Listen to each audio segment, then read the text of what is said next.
So Pastor Dave is working on his new house, and so that means you get me for the next 2 weeks. Hopefully you're okay with that. And but it's been interesting. It's been fun for me to just kind of see what I can do without Pastor Dave. And I actually realized very early on that. Man, I miss him. He and I, you don't realize it until, one is absent, but there's distinctly something missing for me when Pastor Dave isn't there, and so I'll be excited when he comes back. But I will tell you this too, I get really excited to preach.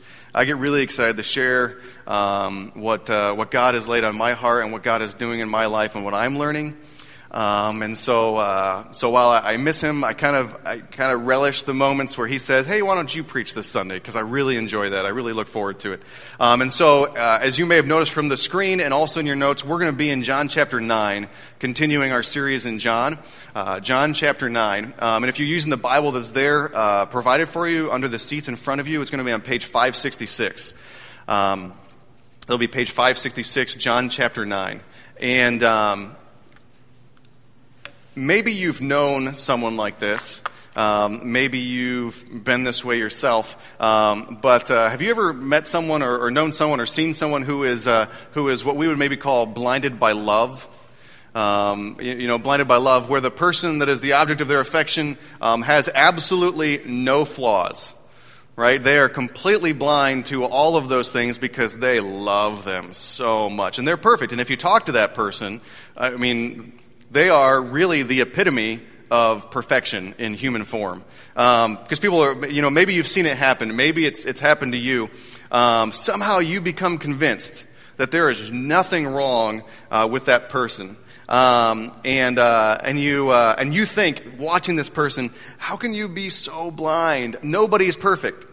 Right? Nobody is perfect. Yes, they're that way now, but they might change. You haven't seen them when they've just woken up. You haven't seen them after a long day, and when they're angry. And you could say with Katie, she hasn't seen me when I'm really, really hot, because when I'm really hot, I'm irritable. When we're dating, and so they can't. Just wait till you see them in all those situations. They can't possibly be that amazing, that perfect, right? But whatever that person's perception is of the other individual, they see nothing wrong with them. They are convinced that person maybe is the person that they want them to be. Sometimes we'll use the expression, they're in love with being in love, right? Or they're in love with the idea of who they want this person to be. And I don't know what the reason is, but that misplaced perception really blinds people, and we probably all know somebody that's been like this. It really blinds them to the truth. And if you've seen this happen, it also prevents them from enjoying other areas of life. I know this firsthand. It is humbling to share this story with you. But I remember in college, I was convinced that this girl, that I loved this girl, and that she really was the epitome of perfect. She had everything I wanted, I thought, and the problem was that I had to convince her that she loved me too. That was the only problem, right? I thought she was amazing and she was perfect for me, but I had to convince her somehow that I was perfect for her. She apparently was not blinded by any of that perception about me. So I embarked on a campaign of love. I am going to prove to her, I'm going to convince her that I am the epitome of perfect for you. And I thought, I was convinced she was perfect. Unless you ask my friends. If you ask my friends, is this girl as amazing as he thinks she is? They would have said, absolutely not. It's interesting. Usually the person, the perfect person, is viewed by others as controlling or manipulative, or right. The person that you think is perfect, everybody else looks at them and says, there is no way this person is good for you. But you don't want to hear it. You don't want to hear it. You don't want to listen to it. Doesn't matter. They're perfect. I love them. They're amazing. They make me feel so good inside. So my friends saw her flaws. I didn't. And I wasted a lot of time, a lot of energy, some very embarrassing moments, and even I wasted friendships by my blind ambition to convince this girl that she liked me and that she wanted a relationship with me. No, it wasn't Katie. And so you can see how wrong I was, because Katie is the perfect girl. So I was very wrong about her, but I'm very right about Katie, right? Because I can't possibly be blinded by that either. But it's infuriating to watch if you've ever seen it happen. And really, if you look back on it in your own life, it's infuriating to think, I cannot believe in my mind, I wasted that much time, completely blind to the truth. Do you know how many fun nights, how many bonding moments with my guy friends that actually are still around, that I missed? How much study time I missed in college because I was so focused on this. I was blinded and my life was put on hold because at a standstill because of this blindness. And not blinded by love, but that kind of blindness is at the heart of this passage that we're going to look at this morning. Blindness can be incredibly detrimental to our spiritual growth. And the growth of the people around us if we live in this kind of blindness, if we live spiritually blind. So let's look at this passage. Again, it's John chapter 9. It's going to be verses 1 through 41. And again, if the Bible's provided, it's page 566. So if you'd follow along with me, this is a long passage, and so I'm going to kind of tell the story as it progresses through John chapter 9, but you can follow along as I read, and you'll pick up on those key phrases and those key words and things like that. And so if you've got titles above your chapters, you see that this is a man born blind receives sight. And that's what we're going to pick up on John chapter 9, verse 1.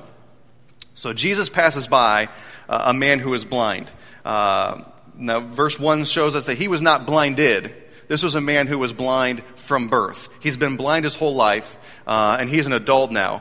He's a man, and he makes his living begging on the graciousness and the generosity of the other people in his culture. The other people in his community. And after a brief discussion in verses 2, 3, 4, and 5, after a brief discussion with his disciples, because they want to know why this man was born blind. And that discussion, for our purposes this morning, isn't important.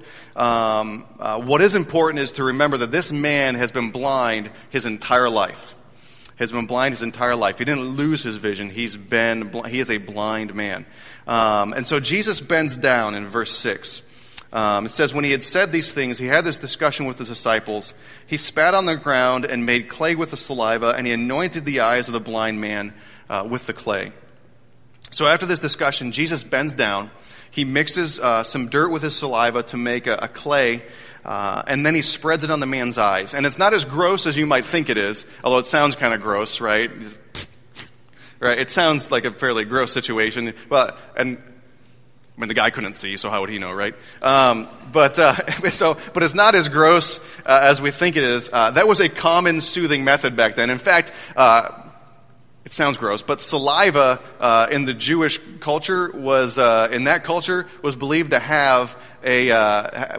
to be a remedy for eye illnesses. And so this probably, believe it or not, this had been probably tried before in this man's life, where they did this for whatever reason. Saliva, they thought it was healing to the eyes. When my contacts get a scratch or my eye gets a scratch, I usually go for the water, I usually don't.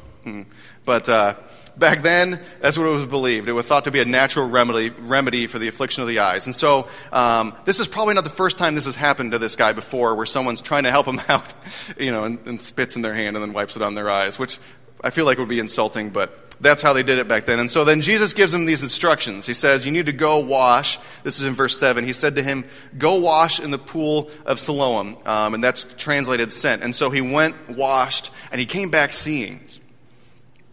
So Jesus gives him these instructions. Go wash in this local pool. And when he does, the miraculous happens. He is given the gift of vision. And this is truly a miracle. Remember, this is not a guy who was blinded.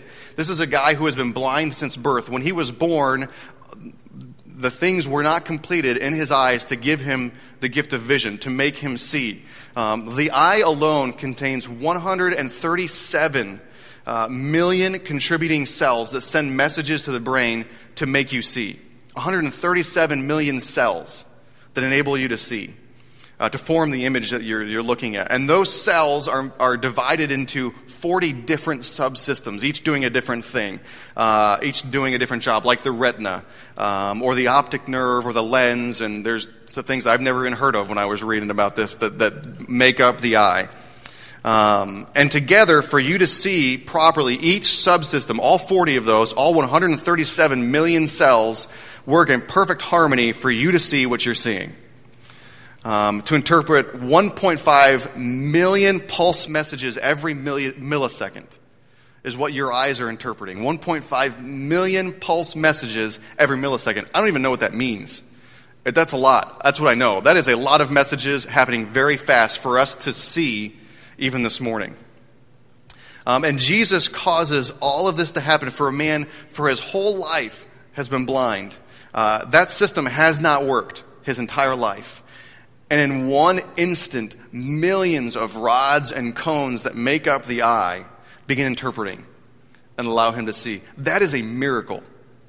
This is a man who has been completely changed, right? It is fundamental, at least in his eyes, completely changed. And I can't even imagine. There's a commercial. I don't even know what the commercial's for. I think it's about invention and technology and progression. But in the commercial, there's a woman who's clearly deaf, and she's holding up this device to her ear. I don't know if you've seen this commercial. And she's able to hear for the first time. She hears someone say her name. And it's just like, and then the emotion that comes across her face in this commercial is just, it's compelling to me. Like, I get emotional seeing that commercial, seeing her hear for the first time and get excited to hear it, and I can't imagine what must have been going through this man's mind, who he's never seen anything before. And now he can suddenly see, and it's working in perfect harmony. That is a miracle. Only God could do that. Only God. And so this transformation is so unbelievable. If you look at verse 8, the neighbors and those who previously had seen that he was blind said, is not this he who sat and begged? Isn't this the guy that was just an hour ago or just yesterday? He's been blind. He's been blind his entire life. So his neighbors are confused. This is the guy who was just begging by the road, right? Right? It would be one of those things where you would kind of think, okay, is that the same guy? Because the guy I know cannot see, and this guy is looking at me and telling me I have something in my teeth. This can't possibly be the same guy, right? I feel like they would be, isn't this the guy we have helped every week for years and years and years just get to the temple to worship? We've led him there every week, and now he's seeing. This guy can see now. So they ask him, verse 10.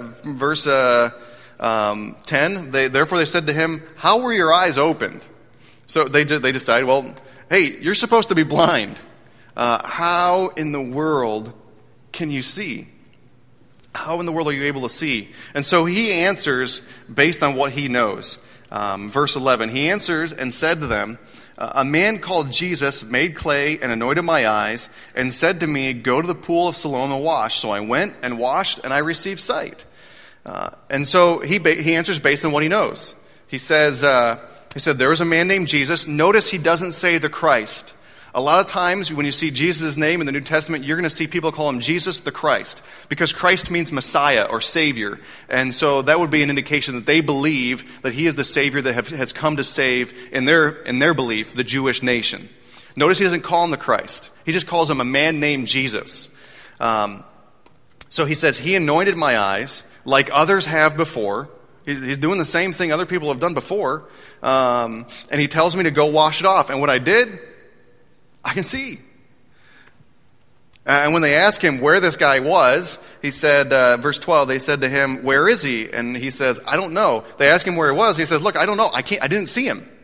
I was blind when this happened." You remember, right? I was blind. I have no idea where he was. Your guess is as good as mine. I don't know what this guy looks like. All I know is his name was Jesus. He put this on my eyes, and now I can see. And so they bring this man to the Pharisees in verse 13. They brought him who formerly, and I love that he doesn't have his name, it's him who formerly was blind. They brought him who was formerly blind to the Pharisees. And it was the Sabbath when Jesus made the clay and opened his eyes. And so the Pharisees also asked him again how he had received his sight. And he said to them, this is in verse 15, he said, "He put clay on my eyes, I washed, and I see.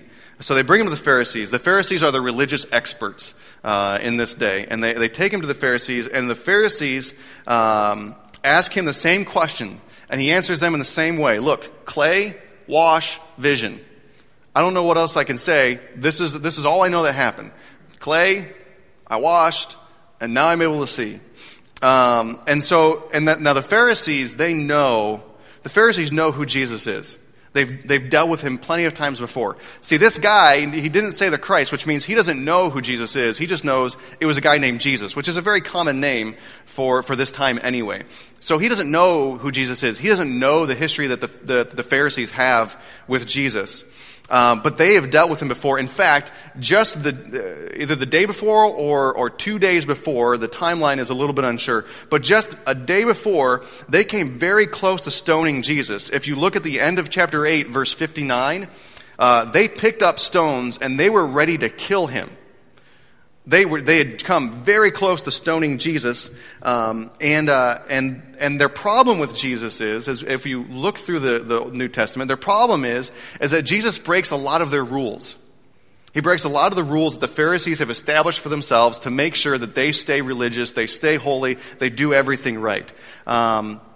And Jesus has not shied away from confronting their legalism, from confronting some of those rules that just they don't. Paul will say later on that they have the idea of godliness, but they don't do anything to actually make you godly. In this case, the case that we're looking at here in chapter 9, this is what's going to happen. They're going to take one of their rules about the Sabbath day, and they're going to accuse Jesus of breaking this rule. They took the commandment that God gave Israel, and this is the commandment that they were supposed to live by. Remember the Sabbath day and make it holy. Keep it set apart. Meaning, set aside, this is what the commandment meant. Set aside 1 day a week where you take a break from your focus on and business as usual. You take a break from your focus on life and what I do to survive and make my life good and those things. Take a break and remind yourself why you're here. Why are you here on this earth? Right? And put things in the proper perspective, God's perspective. That's what he wanted with the Sabbath. Take a day, break from everything else, and keep your focus on me, and remind yourself. Put each week in its proper perspective. That's what we do on Sundays. That's what we do today. We want to put each week in its proper perspective and remind ourselves, life is not about me. I work all week to keep my family going, to do these things, but life is not about me. And that's what our Sunday is for, to put life in its proper perspective. And he's saying, through his commandment to keep the Sabbath day and keep it holy, make sure that you put life every week in its proper perspective. So they took that commandment and they made all sorts of rules about it. They made all sorts of rules to make sure that their day was set apart, that their day in their mind was holy. And so there were certain distances that you were allowed to walk and certain distances that you weren't allowed to walk, because if you walk too far, you might break a sweat and now you're working. We can't do that because we're supposed to keep the Sabbath day set apart from work. You weren't allowed to spit in the dirt because that would be gardening and you might cause something to grow, and gardening is work, and so no matter what you get in your mouth, you don't spit in the dirt. I don't know where else you would spit because I didn't have roads. So find a stone, I guess, or a bucket. But you don't spit in the dirt because that would be work. That's gardening, and you don't do that. You couldn't knead clay. You couldn't make anything, right? You couldn't do any of that. You couldn't cook. You couldn't do anything that would be considered work. And these are all their rules. These are all their rules to make sure that they keep the Sabbath set apart. And Jesus, in chapter 9, by making this clay, Jesus had broken one of their rules. He had broken the Sabbath, and in their opinion, he had not kept it set apart. He had not kept it holy. So the man describes this miracle to the Pharisees. He says, verse 15, he put clay in my eyes, I washed, and I see. And so he describes it to them. In verse 16, we see the Pharisees' response. Some of the Pharisees said, this man is not from God because he does not keep the Sabbath. And others said, how can a man who is a sinner do these kind of signs? And there was a division among them. And so when the man describes his miracle, the Pharisees say, this man cannot be from God. He doesn't keep the Sabbath. And what they meant by that was, he doesn't follow our rules. It doesn't say anywhere that Jesus broke the Sabbath. The Pharisees are most concerned about the fact that he broke our rules. And so, but they're equating their rules with God's rules. They're saying this man cannot be from God because he broke our rules. He doesn't follow our rules about what true religion is. But there's one problem with their argument. Their argument doesn't hold up, and this is where it gets a little confusing. So I hope you follow me with this. There's one part of their argument. By their own theology, a sinner cannot perform miracles. So they have a problem. A miracle was performed. Right? A miracle was performed. Sinners can't perform miracles. Jesus broke one of our rules, which makes him a sinner. So their own philosophies are at conflict here. There's got to be a problem. Okay? Jesus broke the Sabbath rules. He must be a sinner. But this man is saying that he just gave him vision and he's been blind since birth. So, and this is blindness. Listen to their logic. Okay, he broke our rules. Our rules are always right, so that can't be the problem. Which makes Jesus a sinner, which means, logical conclusion, this guy was never blind. Really? Like that is your conclusion. The conclusion is this guy that has multiple people saying he was blind from birth, the one person that has to be wrong in this story is the guy this guy must not have been blind. Because our rules are never wrong, which means Jesus is a sinner, which means he can't be connected to God. So the problem here is not me. The problem is Jesus. So this guy was never blind. This guy could not possibly have been blind. And I just, this is outsiders looking in. Come on. That's the conclusion you arrive at? What conclusion should they arrive at? Maybe it's our rules. Right? Sinners can't heal. So maybe this man's not a sinner, which means if he's not a sinner, he didn't break a rule that means he sinned. But that's not the conclusion they came to. And I just think, man alive, how blind do you have to be to come to that conclusion? How arrogant do you have to be to think that we are always right, which means the logical conclusion is this man was never blind. So they ask him, the man who opened your eyes. Let's see, verse 17. They said to the blind man again, okay, what do you say about him because he opened your eyes? And he said, he's a prophet. So they say, the man who opened your eyes, how would you describe him? Now keep in mind, he can't describe him physically because he's never seen the guy, right? So he describes him based on what he's perceived about Jesus. And his response is to say that Jesus is a prophet. This guy's got to be a prophet. And by that he means, look, he performed a clear miracle, which means he must have a distinct connection with God. He must be a prophet, because only prophets do stuff like this. Only prophets perform miracles. And so he says that this guy's got to be a prophet, which means, according to, again, the Jews' own theology, according to the scriptures, if this man is a prophet, he accompanies a truth from God with a miracle. So they have the miracle, and again, this guy doesn't know the Pharisees' history with Jesus. What he doesn't know is the last conversation the Jews had, the Pharisees had with Jesus, was when Jesus said, even before Abraham was, I am. And we know that what he meant by that is, I am God. And so this guy doesn't know the history, but what he's just told the Pharisees is, look, this guy is a prophet. The Pharisees are doing the math, and they say, okay, this is the miracle. What was the truth? The last thing Jesus told us was, I am God. And if he's a prophet, then that means he was right. And again, that doesn't work for them. No, that's right? So this guy has to be wrong then. The clear error here is with the man who was blind. He must not have been blind. Something else is going on here. That's the Pharisees' conclusion. Jesus can't be God because that doesn't fit their rules, it doesn't fit their perceptions. So if this really was a miracle, it would confirm what Jesus has been saying. And that can't work for the Pharisees. And so here is the irony that Jesus will point out later in this passage. This man was physically blind, but the Pharisees really are the blind people in this story. And Jesus is going to point out this irony. The Pharisees, with their rules and their ideals and their traditions, they were the ones that were truly blind. And we want to look at two truths that we see here in this passage. The first one is, we are blind when we are trapped in our own pride. We are blinded when we're trapped in our own pride.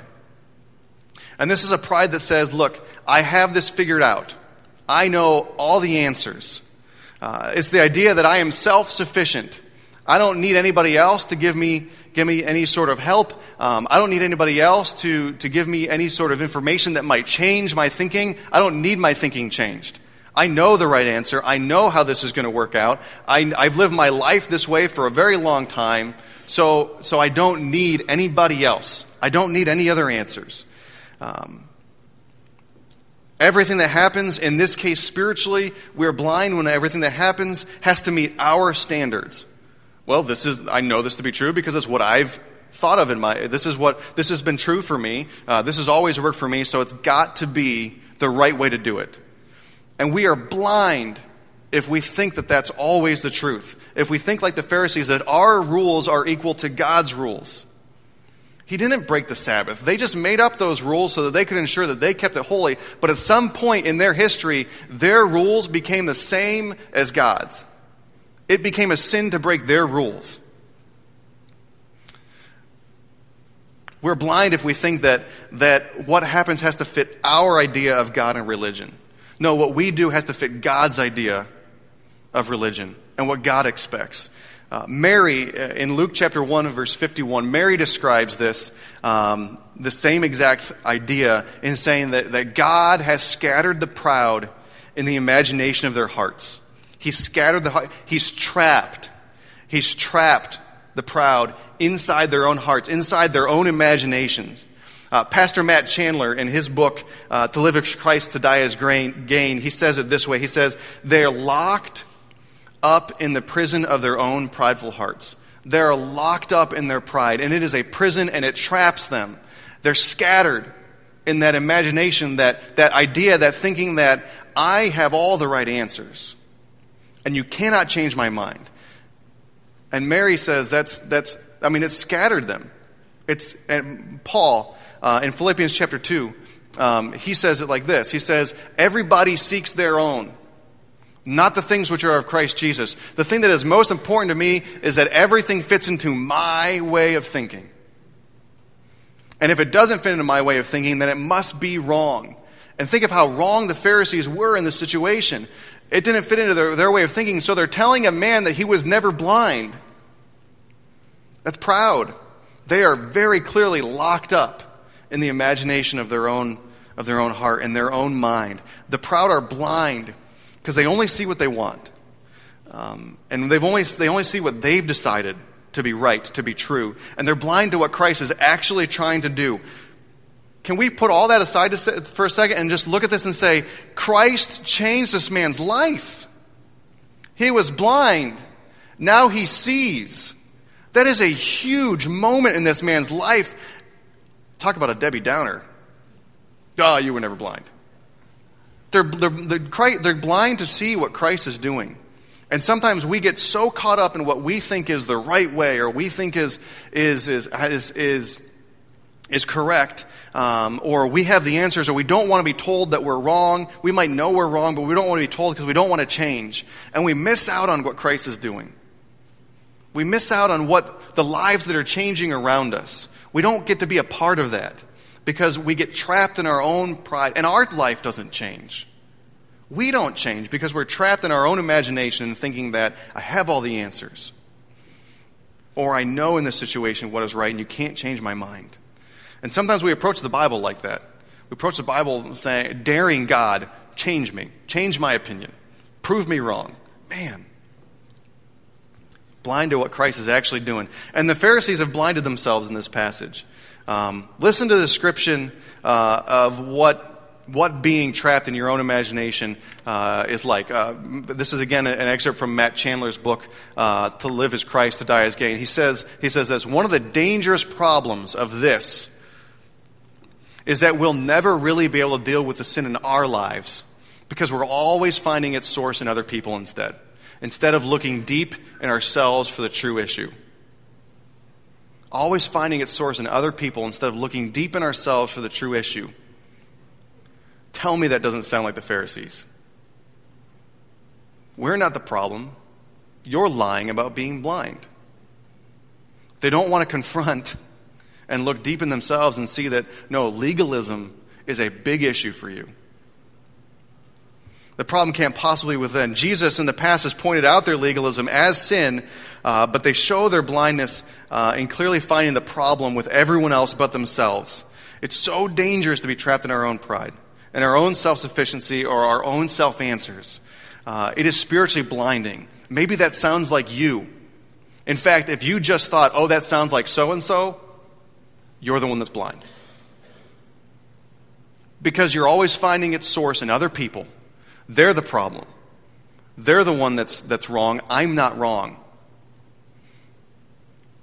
Well, at the very least, that is pride in finding problems in other people like that.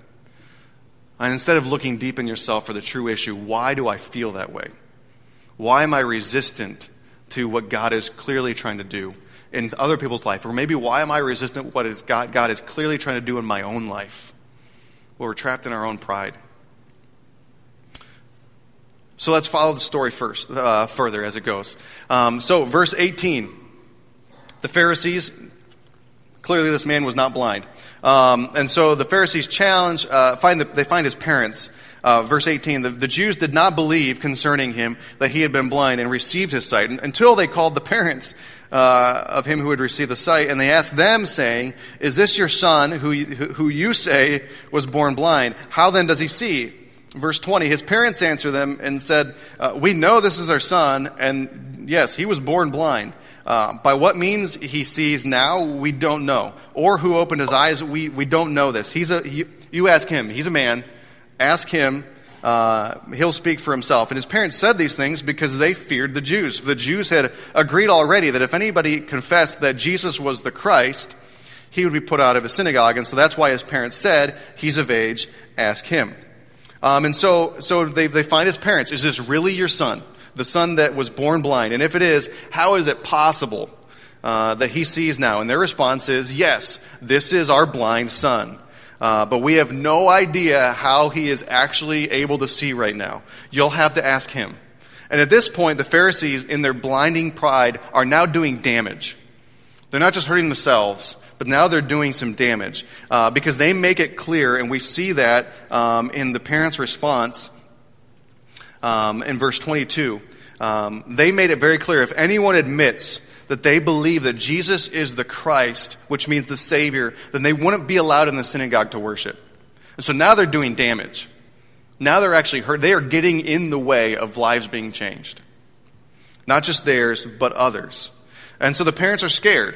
The parents are scared, and they say, you need to talk to him because we don't want to have to deal with that. They're afraid. But their son is not. Their son is not afraid at all. And this is where the story gets good. Because in verse 24, the Pharisees challenge the man again. Verse 24, they again call the man who is blind. They say to him, give God the glory. We know that this man is a sinner. And he answered and said, whether he is a sinner or not, I do not know. One thing I know. Though I was blind, now I see. And they said to him again, what did he do to you? How did he open your eyes? He says, I told you already and you're not listening. Why do you want to hear it? Do you want to become his disciples? And this is sarcastic. This is not a legitimate question. He is being sarcastic and even facetious. What? So you want to be his disciples now? What are you trying to get at? He is going toe to toe with the Pharisees at this point. And so in the verse 24, they basically tell him with this, stop lying. God deserves better than that. That's what they tell him. Stop lying. Give God the glory. God deserves better than you lying in front of us.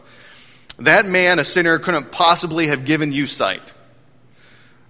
So the now seeing man says, look, you aren't listening.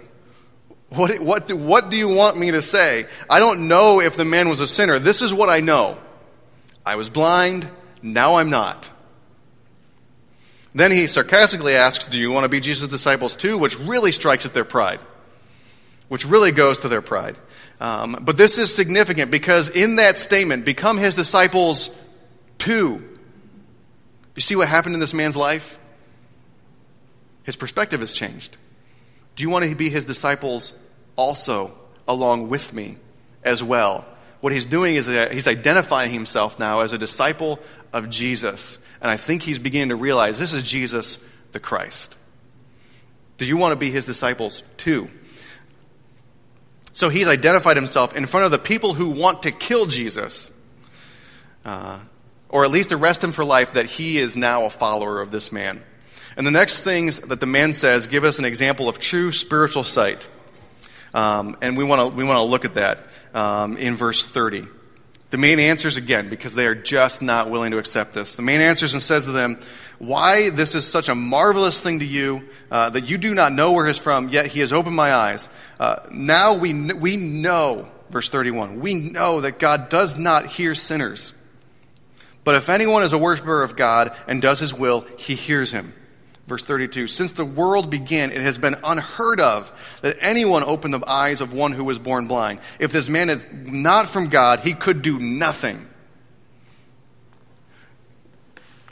So the man gives us an example of true spiritual sight. He says, "Look, I used to be blind, but now I see." This has never happened before. Never has this happened.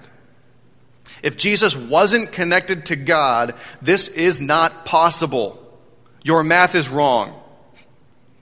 If Jesus was not connected to God, this would not be possible. I'm seeing, which means Jesus is connected to God. How you don't get that is beyond me. How you don't get that, because they are spiritually blind. And they don't see it. So the Pharisees, in verse 34, they answer him and said to him, "You were completely born in sin, and now you're teaching us." And so they cast him out. So they insult him, and they say, "We don't have any need of you." Why? Because he's right. And they can't deal with their own sin, with their own blindness. So better to get rid of the person that's being truthful and honest than to confront their own sin. So they essentially excommunicate the man from the synagogue and the temple. And Jesus hears about this, and he finds the man in verse 35. Jesus heard that they had cast him out. And when he had found him, he said to him, "Do you believe in the Son of God?" And he answered and said, "Who is he, Lord, that I may believe in him?" So Jesus hears about this. He finds the man again and asks him, "Do you believe that God's Son exists as a man?" Do you believe God's Son exists as a man? And the man says, "Just tell me who he is, sir." And even in saying Lord, that Lord is not Lord like you're the Christ. Verse 36, "Who is he, Lord?" Lord in that situation is sir. It's a term of respect. The guy has been begging for years and years and years. I imagine that kind of language is hard to get rid of immediately, right? "Who is he, Lord, that I may believe in him?" Remember, he doesn't recognize Jesus. He never saw him. And Jesus says, "It's me. I am God's Son as a man." Jesus says to him in verse 37, "You have both seen him, and it is he who is talking with you." And then the man says, "Lord, I believe," and he worships him. So Jesus says, "I am God's Son as a man. I am the guy that healed you, that gave you sight." And at that moment, the man declares his belief in Jesus as God and worships him there. In that moment, in that instant, he might have been on the road, he might have been in his house, he might have been at the market. We don't know where he was, but what he shows is that he has no need for the Pharisees' rules, because they said, "You can't worship him here," and he says, "I'll worship him wherever I want." Because your rules don't matter. Your rules don't make a difference for my spirituality. And so he shows a complete lack of need for their prideful rules and their prideful stipulations. And at this moment, we can learn a very important truth from this man. We truly see when we allow Jesus to be himself. We truly see when we allow Jesus to be himself. See, we are blinded when we are trapped in our own pride, but we truly see when we humble ourselves and allow Jesus to be himself and do what Jesus does. Jesus doesn't live by our rules. He doesn't live by man's rules. Sure, he followed God's standards. That's important, following God's standards. Love God more than you love anything else, and love people. Those are God's rules, and those are important to follow. But Jesus didn't live by man's rules, and we're blinded because we make a relationship with Jesus so complicated. Sometimes we make it so complicated by saying, this is the way you've got to do it, and this is the way you've got to be and behave, and all these things. With our rules and our standards and our expectations and our traditions. But if you ask the Pharisees about Jesus, they'd probably call him a troublemaker. That man is a troublemaker. He doesn't do things the way we do it. You stay away from him. He has no regard for the rules. He has no regard for the traditions of Judaism. He's just trying to change our systems. He's disruptive. He cares little about true religion. He is not about true religion. I can tell you that much. Ask the blind man about Jesus and he would say this: I used to be blind. Now I can see. He changed my life. And sometimes it is that simple. Sometimes it's just that simple. Jesus changes lives. He's vibrant.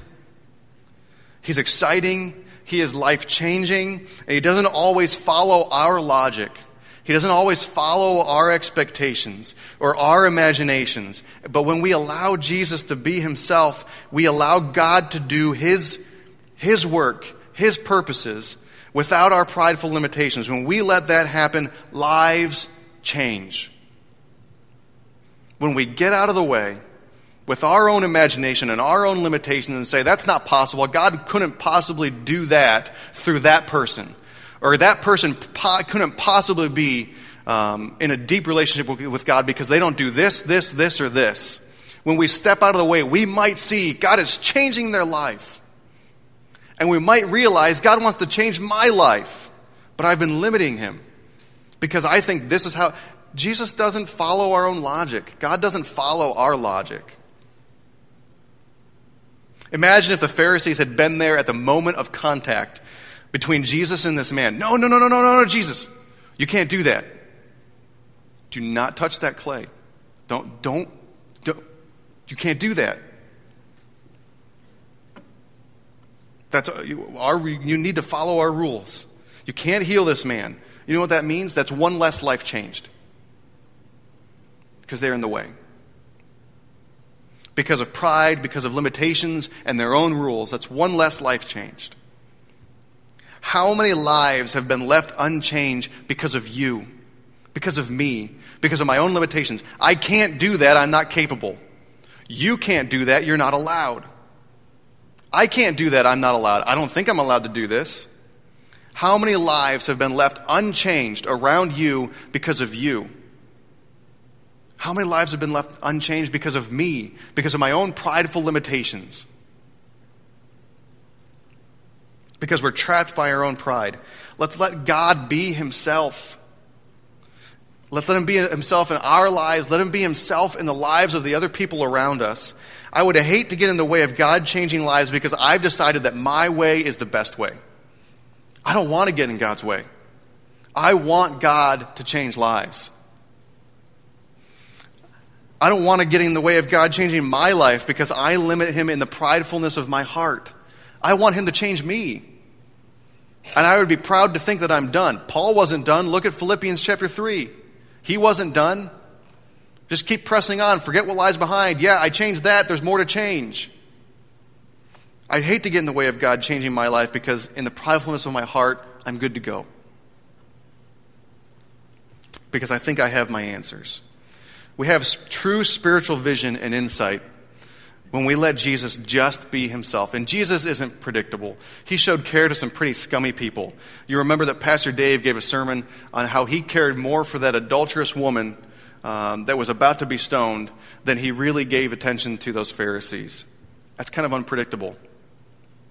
We know he spent time with despised people, rejected people, people that society wanted to have nothing to do with, and he did it in some pretty interesting and unique and unlogical ways. Because he was concerned about changing lives. Not meeting the hyper-religious standards of a spiritually dead group of men. He wasn't concerned about meeting their standards. He called them vipers, whitewashed tombs. He said, you're full of deadly poison and you're killing everyone around you. You're killing yourself. You've been dead for a long time. You're whitewashed. You've been dead for a very long time. Jesus can change lives. That's what he does. And when we allow Jesus to do that in our own life and the lives of others, some pretty dramatic things can happen. I'm not talking about blind people receiving their sight. Imagine this. Not blind people receiving their sight. Dramatic things can happen. I'm talking about marriages being made whole. being restored, addictions ending. Jesus can change lives. Hope being given to the hopeless, salvation be extended to the lost, and yes, even freedom from a proud heart. Jesus changes lives. And that's what he says in verse 39. If you look at chapter 9, verse 39. He says, "For judgment I have come into this world, so that those who do not see may see." I'm here to dramatically change lives for God's glory. That's why I'm here. But we see there's also another possible outcome in our own hearts. It's the end of verse 39. "And that those who see may be made blind." We will drastically limit God's life-changing mission for ourselves and for others if we let our pride trap us in our own imaginations. We will drastically limit God, his life-changing mission for ourselves and others if we allow ourselves to be trapped in our own pride.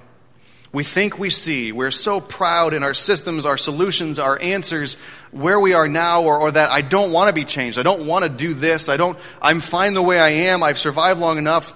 There's nothing left to really focus on.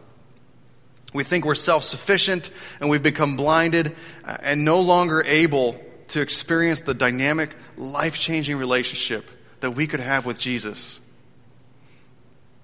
Maybe we need to get out of his way and just say, start doing what you want. Start doing what you want. Am I limiting you? Maybe this is your prayer this morning. What am I doing that is limiting you in using me to change my own life and the lives of others around me? What about me is getting in the way? We need to get out of the way because Jesus is in the business of changing lives. Jesus can change lives. Is he changing your life right now? Is he changing your life? Or are you limiting him by your own blindness, your own pride? For some of us, it's the pride that says, I don't need salvation. I don't need saving. There is nothing wrong with the way I'm living life. There is nothing wrong with the direction I'm going in life. I'm good enough for heaven. Or I'll deal with that when I need to, when I get there at that point, but I don't need to deal with it now. You're limiting the power of God, the power that God could have in your life to restore your life by your own pride and thinking that you are okay. You're not. In Romans, Paul, he's the author of this book in the Bible. He's pretty clear. He says, our sin, even that pride and thinking that you're okay, that sin guarantees that we spend an eternity in hell when we die.